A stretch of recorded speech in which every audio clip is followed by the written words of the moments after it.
महाभारत भारत का गौरवशाली इतिहास। हम कथा सुनाते पांडव सकल महान की।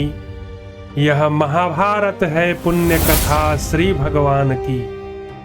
जम्बू दीपे भरतखंडे आर्यावर्ते भारतवर्षे एक नगरी है विख्यात हस्तिनापुर नाम की।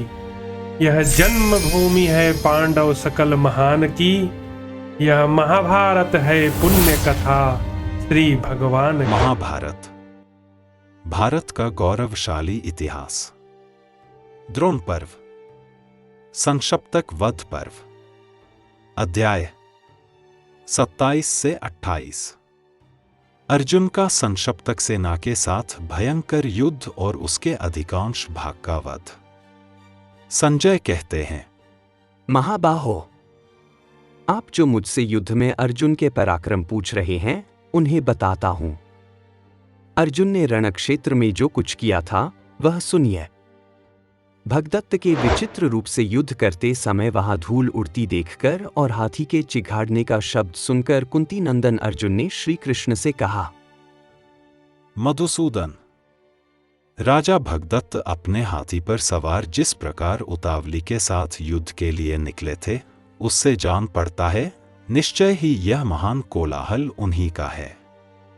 मेरा तो यह विश्वास है कि वे युद्ध में इंद्र से कम नहीं है। भगदत्त हाथी की सवारी में कुशल और गजारोही योद्धाओं में इस पृथ्वी पर सबसे प्रधान है, और उनका वह गजश्रेष्ठ सुप्रतीक भी युद्ध में अपना शानी नहीं रखता है।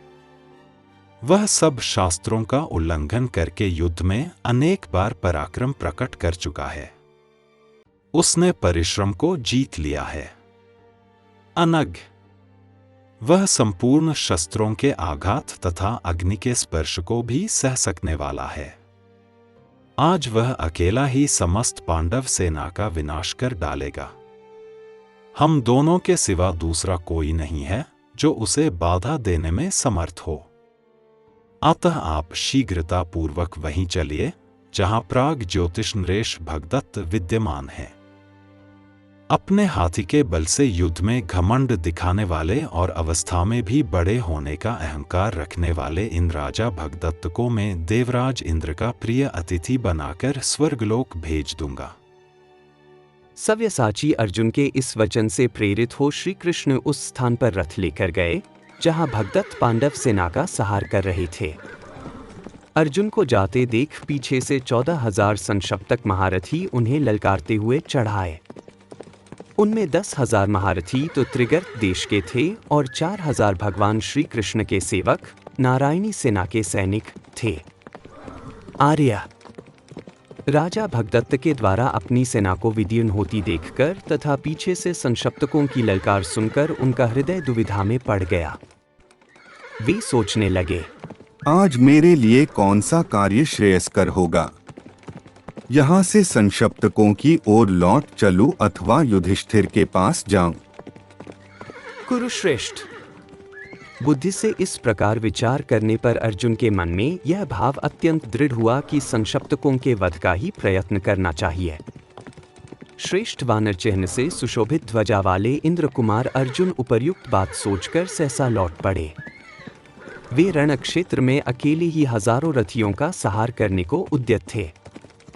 अर्जुन के वध का उपाय सोचते हुए दुर्योधन और कर्ण दोनों के मन में यही विचार उत्पन्न हुआ था। इसीलिए उसने युद्ध को 2 भागों में बांट दिया। पांडुनंदन अर्जुन एक बार दुविधा में पड़कर चंचल हो गए थे, तथापि नरश्रेष्ठ संक्षिप्तक वीरों के वध का निश्चय करके उन्होंने उस दुविधा को मिथ्या कर दिया था। राजन, तदंतर संक्षिप्तक महारथियों ने अर्जुन पर झुकी हुई गांठ वाले 1,00,000 बाणों की वर्षा की। महाराज, उस समय न तो कुंती कुमार अर्जुन, न जनार्दन श्री कृष्ण, न घोड़े और न रथी दिखाई देते थे। सबके सब वहां बाणों के ढेर से आच्छादित हो गए थे। उस अवस्था में भगवान जनार्दन पसीने पसीने हो गए। उन पर मोह सा छा गया। यह देख अर्जुन ने ब्रह्मास्त्र से उन सबको अधिकांश में नष्ट कर दिया। सैकड़ों भुजाएं बाण, प्रत्यंचा और धनुष सहित कट गईं। ध्वज, घोड़े, सारथी और रथी सभी धराशायी हो गए। वृक्ष, पर्वत शिखर और मेघों के समान विशाल एवं ऊंचे शरीर वाले सजस्जाए हाथी, जिनके सवार पहले ही मार दिए गए थे, अर्जुन के बाणों से आहत होकर पृथ्वी पर गिर पड़े। उस रणक्षेत्र में बहुत से हाथी अर्जुन के बाणों से मथित होकर सवारों सहित प्राणशून्य होकर पृथ्वी पर गिर पड़े। उस समय उनके झूल चिथड़े चिथड़े होकर दूर जा पड़े थे और उनके आभूषणों के भी टुकड़े टुकड़े हो गए थे। किरीटधारी अर्जुन के भल्ल नामक बाणों से रिष्टि, प्रास, खड्ग, नखर, मुदगर और फरसों सहित वीरों की भुजाएं कटकर गिर गईं। आर्य योद्धाओं के मस्तक, जो बाल सूर्य, कमल और चंद्रमा के समान सुंदर थे, अर्जुन के बाणों से छिन्न भिन्न हो पृथ्वी पर गिर पड़े। जब क्रोध में भरे हुए अर्जुन नाना प्रकार के प्राणनाशक बाणों द्वारा शत्रुओं का नाश करने लगे, उस समय आभूषणों से विभूषित हुई संक्षप्तकों की सारी सेना जलने लगी। जैसे हाथी कमलों से भरे हुए सरोवर को मथ डालता है, उसी प्रकार अर्जुन को सारी सेना का विनाश करते देख सब प्राणी साधु साधु कहकर अर्जुन की प्रशंसा करने लगे।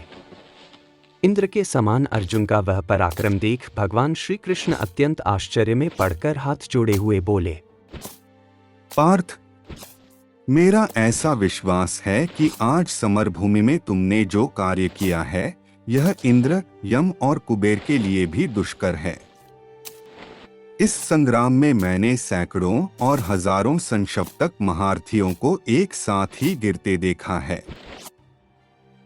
इस प्रकार वहां खड़े हुए संक्षप्तक योद्धाओं में से अधिकांश का वध करके अर्जुन ने भगवान श्री कृष्ण से कहा, अब भगदत्त के पास चलिए।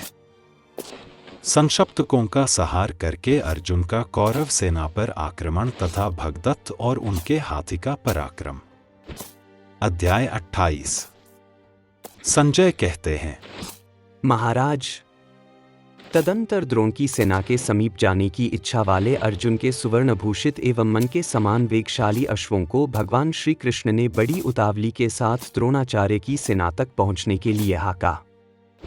द्रोणाचार्य के सताए हुए अपने भाइयों के पास जाते हुए कुरुश्रेष्ठ अर्जुन को भाइयों सहित सुशर्मा ने युद्ध की इच्छा से ललकारा और पीछे से उन पर आक्रमण किया।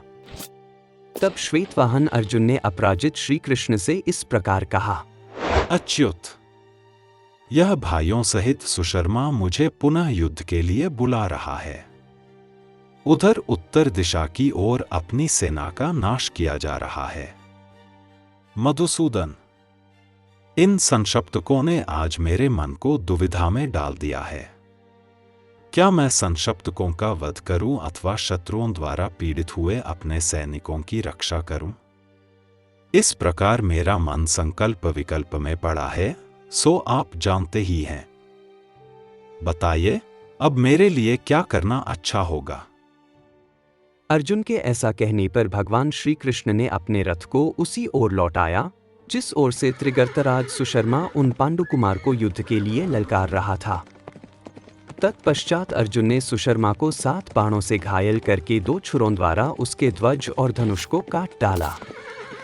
साथ ही त्रिगर्तराज के भाई को भी 6 बाण मारकर अर्जुन ने उसे घोड़े और सारथी सहित तुरंत यमलोक भेज दिया। तदंतर सुशर्मा ने सर्प के समान आकृति वाली लोहे की बनी हुई एक शक्ति को अर्जुन के ऊपर चलाया और वसुदेवनंदन श्री कृष्ण पर तोमर से प्रहार किया। अर्जुन ने 3 बाणों द्वारा शक्ति तथा 3 बाणों द्वारा तोमर को काटकर सुशर्मा को अपने बाण समूहों द्वारा मोहित करके पीछे लौटा दिया।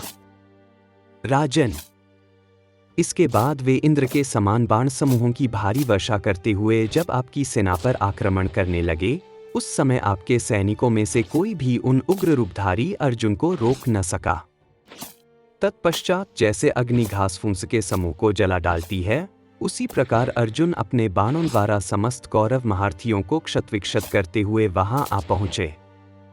परम बुद्धिमान कुंती पुत्र के उस असह्य वेग को कौरव सैनिक उसी प्रकार नहीं सह सके जैसे प्रजा अग्नि का स्पर्श नहीं सहन कर पाती।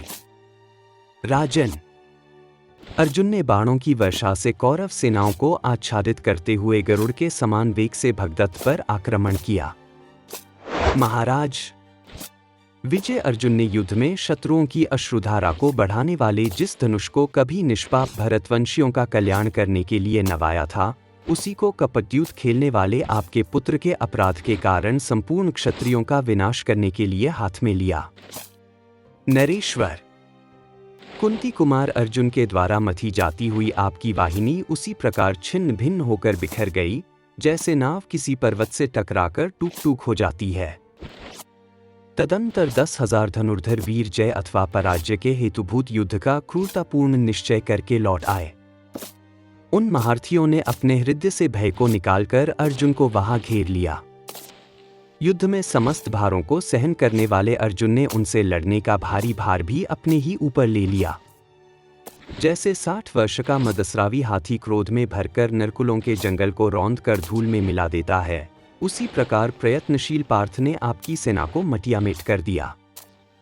उस सेना के मथ डाले जाने पर राजा भगदत्त ने उसी सुप्रतीक हाथी के द्वारा सहसा धनंजय पर धावा किया।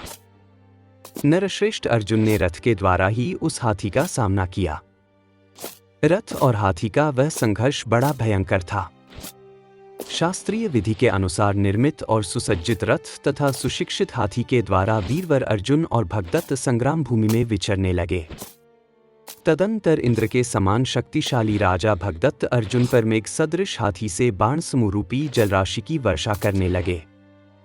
इधर पराक्रमी इंद्र कुमार अर्जुन ने अपने बाणों की वृष्टि से भगदत्त की बाण वर्षा को अपने पास तक पहुंचने के पहले ही छिन्न भिन्न कर दिया। आर्य, तदंतर प्राग ज्योतिष नरेश राजा भगदत्त ने भी विपक्षी की उस बाण वर्षा का निवारण करके महाबाहु अर्जुन और श्री कृष्ण को अपने बाणों से घायल कर दिया। फिर उनके ऊपर बाणों का महान जालसा बिछाकर श्री कृष्ण और अर्जुन दोनों के वध के लिए उस गजराज को आगे बढ़ाया। क्रोध में भरे हुए यमराज के समान उस हाथी को आक्रमण करते देख भगवान श्री कृष्ण ने तुरंत ही रथ द्वारा उसे अपने दाहिने कर दिया। यद्यपि वह महान गजराज आक्रमण करते समय अपने बहुत निकट आ गया था, तो भी अर्जुन ने धर्म का स्मरण करके सवारों सहित उस हाथी को मृत्यु के अधीन करने की इच्छा नहीं की। आदरणीय महाराज, उस हाथी ने बहुत से हाथियों, रथों और घोड़ों को कुचलकर यमलोक भेज दिया। यह देख अर्जुन को बड़ा क्रोध हुआ। इस प्रकार श्री महाभारत द्रोण पर्व के अंतर्गत संक्षिप्त पर्व में भगदत्त का युद्ध विषयक 28वां अध्याय पूरा हुआ। महाभारत, भारत का गौरवशाली इतिहास। हम कथा सुनाते पांडव सकल महान की, यह महाभारत है पुण्य कथा श्री भगवान की। जम्बूदीपे भरतखंडे आर्यावर्ते भारतवर्षे, एक नगरी है विख्यात हस्तिनापुर नाम की।